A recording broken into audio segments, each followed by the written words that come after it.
This video reveals one of the darkest and most tragic stories history tried to erase. If you want to uncover the pain buried beneath time, stay until the end. Don't forget to like, subscribe, and turn on the bell icon, because what you're about to hear is not for the faint of heart. The convent of Thessaly rested atop a small hill, its stone walls weathered by centuries of sun and rain. Vines climbed the ancient facade, twisting around carved reliefs of angels whose faces had long since worn smooth. Inside, the corridor smelled of incense and old stone, a scent that seemed eternal, untouched by the years. It was evening, yet the light that filtered through the narrow windows carried a copper glow, as if warning of blood yet to be spilled. The sisters moved quietly, barefoot across the cold flagstones, their habits whispering like the wings of caged birds. Some carried candles, their flames dancing shadows on the walls, elongating the arches and alcoves of the sanctuary. Sister Eleni, the abbess, walked among them. She was older than most, but her posture was straight, and her eyes carried both warmth and steel.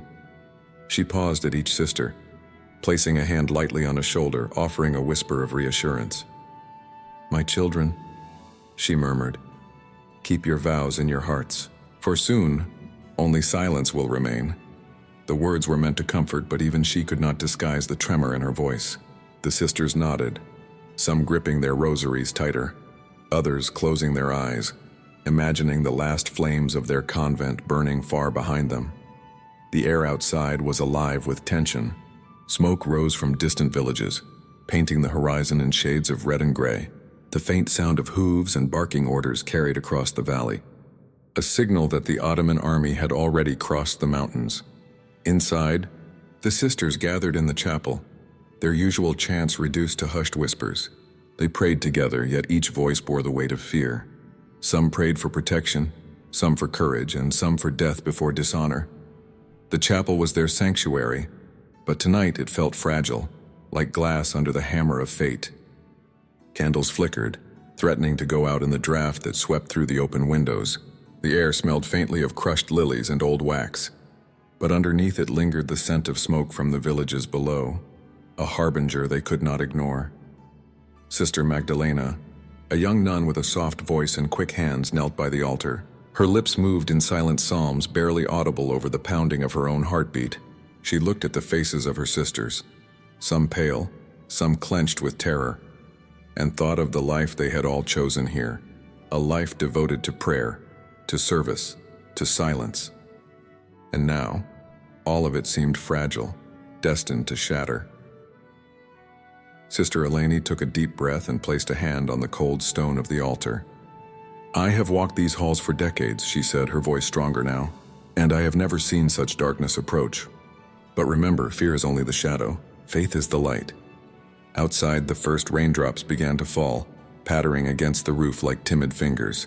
The sisters did not notice at first, too focused on the trembling of the world beyond their walls.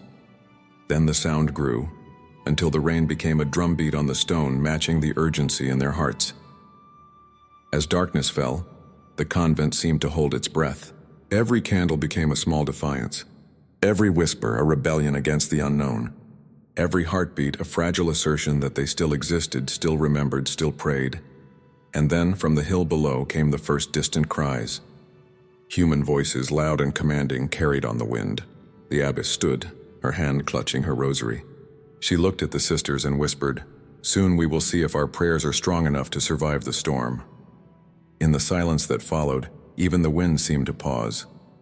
The convent waited, knowing that the night would not pass untouched. And in that waiting, the sisters understood something terrible. The life they had known was ending, and there would be no return. The candles flickered once more, casting shadows that danced like specters on the walls. The scent of old wax and lilies mingled with the smoke from afar. The abbess closed her eyes and said a final prayer, one that no one else could hear, for courage, for mercy, and for memory. The silence before the storm was over. And as the wind howled through the valley, carrying the first distant echoes of hooves and human voices, the sisters braced themselves for the world to fall apart. The dawn broke over Thessaly, but it brought no warmth. A gray, shivering light touched the valley, revealing the scars of fleeing villagers and burnt fields. The air was thick with smoke, ash clinging to the morning mist like a shroud. The convent stood silent on its hill, a fragile sanctuary surrounded by a world unraveling. Inside, the sisters prepared for the inevitable. Some murmured prayers, others clutched rosaries until their fingers ached. Each heartbeat seemed louder than the last, a drum counting down the moments before terror arrived. Then, from beyond the ridge came the first unmistakable sound, hooves striking earth, shouting the clash of armor. The Ottoman cavalry descended like a shadow, black banners fluttering, the wind carrying their commands like thunder across the valley. Sister Eleni gathered the sisters in the chapel. Her hands shook only slightly as she counted them, eyes scanning every corner. "We will not abandon faith," she whispered, "but we must be prepared for what is coming." The convent doors trembled under the first blows. Wood cracked. Iron hinges groaned. The nuns huddled together, the youngest burying her face in the abbess's robe, the oldest gripping her crucifix as if it were the only anchor left. When the doors burst open, sunlight spilled into the chapel carrying dust, smoke, and the scent of iron. Soldiers entered, eyes cold, weapons ready. The sound of boots on stone echoed like a death knell. 2 soldiers seized Sister Eleni first. Her cross slipped from her hands and clattered to the floor. She did not cry. She only lifted her eyes to the sisters behind her and whispered, "Stay faithful." The younger nuns cried out, voices trembling, but the soldiers' commands drowned them. One by one, the sisters were dragged from the chapel, their feet scraping the stone, their veils caught on splintered beams. The sunlight outside was harsh, unforgiving, revealing the devastation of the surrounding lands. The convent bells were torn down with brute force, their bronze bodies shattered against the stone walls. No sound came from them except the echo of destruction. The holy books once revered were thrown into the mud, pages lifted into the air, carried away by the wind like fallen angels, their words lost forever. Outside, the soldiers laughed, a cruel, hollow sound that cut through the valley. The sisters were forced into wagons, the wooden wheels clattering over stones and broken earth. Some fell, others were shoved back onto the wagon boards with force. Every scream, every tear seemed to vanish into the wind, unheard, unacknowledged, unrecorded. As the wagons moved away, Sister Magdalena clutched a small, hidden psalm she had kept sewn into her habit. She whispered the words so softly that the soldiers could not hear, hoping the prayer might carry beyond the walls of captivity. The sisters leaned close, listening to the faint syllables, finding a fleeting moment of solace amid the chaos. The road stretched ahead, winding through burned villages, abandoned fields, and distant mountains. The sisters stared at the passing landscape, each scene a reminder of all they had lost: home, peace, and a future once thought secure. The commander, a scar-faced man whose presence demanded fear, rode at the front. His eyes scanned the captives like a predator, measuring their weakness, calculating obedience. He spoke rarely, but his silence carried the weight of violence. That night, the wagons stopped near a riverbank. The sisters huddled together under tattered blankets, the cold biting their skin, the stars hidden behind clouds thick with smoke. Sister Eleni spoke only once, her voice barely above a whisper. "Even in darkness, light can survive, if we hold it within us." Sister Magdalena touched the fragment of her psalm again, letting the words flow silently through her mind. It was all they had, memories of a life once sacred, prayers whispered in secret, hope preserved in fragments. Yet the shadows of the night brought no comfort. Every crack of a branch, every distant shout, reminded them that freedom had ended, and their lives were now in the hands of strangers who did not recognize mercy. The wagons resumed their journey at first light. Each turn of the wheels, each jolt over uneven stones echoed like the breaking of a world. And as Thessaly disappeared behind the ridge, the sisters understood a chilling truth. Their sanctuary was gone. Their lives as they knew them were over. The future was no longer theirs to shape. It belonged to those who had taken everything from them. And yet, amid the despair, a single thought persisted in the hearts of the nuns. They would survive. Not for themselves, but to remember, to witness, and to carry the prayer of their lost convent into the world beyond. The road to Constantinople stretched endlessly, a gray ribbon through a scarred landscape. Days merged into nights, each one marked by hunger, exhaustion, and the relentless heat of the sun. The sisters sat in wagons, their backs stiff, their knees bruised from the wooden seats and their hearts heavy with dread. The air was thick with dust and smoke from distant fires. The stench of human sweat, unwashed bodies, and the horses' sweat made the journey almost unbearable. Every sound seemed amplified.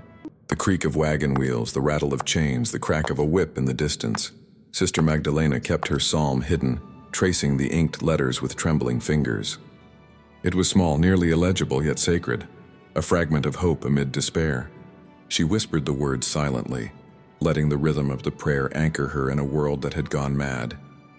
The soldiers overseeing them were merciless. They prodded the women with sticks, shouted incomprehensible orders, and punished the smallest resistance with blows. Their eyes were empty, reflecting neither humanity nor mercy. The sisters learned quickly that obedience was the only shield against immediate suffering. Each night, when the wagons halted, the sisters huddled together for warmth.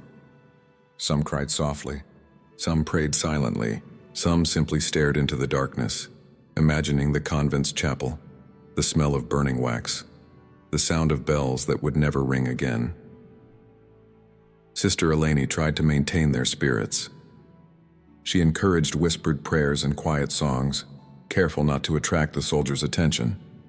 Her voice, though weak from the strain of the journey, carried a steadiness that reassured the sisters. Even in chains, she embodied the faith they all clung to. The journey was not only physical but also a test of endurance against despair. Hunger gnawed at their stomachs, thirst scorched their tongues, and fever threatened the weak. One sister fell ill, her body trembling with fever. No one dared to speak. The soldier's presence was always near, ready to punish any delay or complaint. On the fourth night, the wagons approached a desolate camp near the coast. The air smelled of salt, decay, and smoke. The sisters were unloaded and herded into a makeshift tent, a prison within a prison. Inside it was dark and stifling. No light except for a flickering oil lamp, no beds, no blankets, only the hard ground and the cold. Here they were stripped of identity.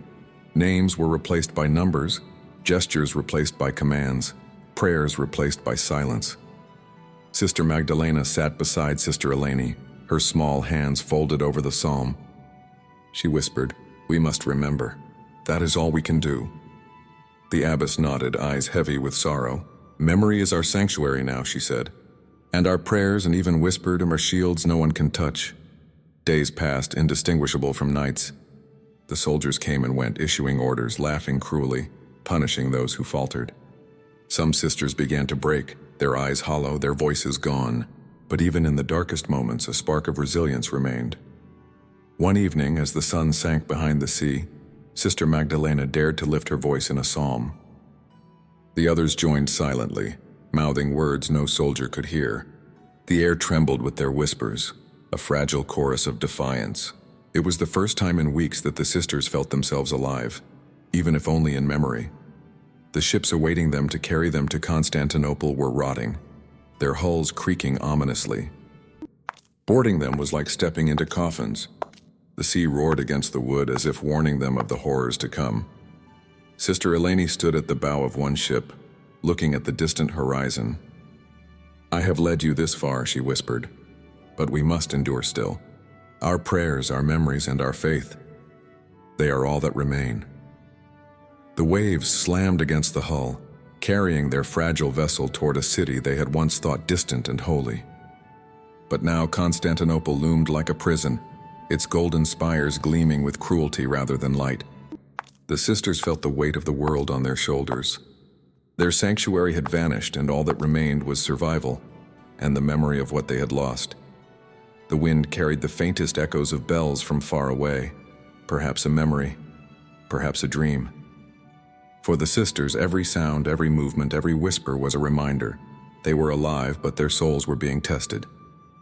And the storm ahead, the cruelty awaiting them in the city, had only just begun. The city of Constantinople rose from the horizon like a mirage of gold and stone. To outsiders, it gleamed with grandeur, spires, domes, and walls kissed by sunlight. To the sisters, it was a cage, a gilded prison where the weight of captivity pressed on their hearts with every step. The ships docked at a bustling harbor. Merchants shouted, children laughed, pigeons cooed. Life went on outside, unaware of the sorrow arriving with the captives. The sisters, cloaked in rags, were marched through crowded streets. Eyes followed them, but voices did not speak. Fear or indifference kept the world silent. The soldiers led them to an old monastery, its walls once holy, now repurposed for prisoners. Inside, the air was damp, smelling of mildew, sweat, and unwashed bodies. The sisters were assigned narrow quarters with straw mats. The windows were high and barred. No light came in except what the guards allowed. No bells rang. No prayers were heard. For weeks, the sisters endured relentless labor and humiliation. They washed, cooked, cleaned, all under the watchful eyes of soldiers whose laughter was cold and cruel. Some disappeared quietly in the night, taken for purposes they could not imagine. Some fell ill and were left to die on the cold stone floors. Yet amid this despair, Sister Eleni refused to surrender. She encouraged whispered prayers, small rituals, and secret songs.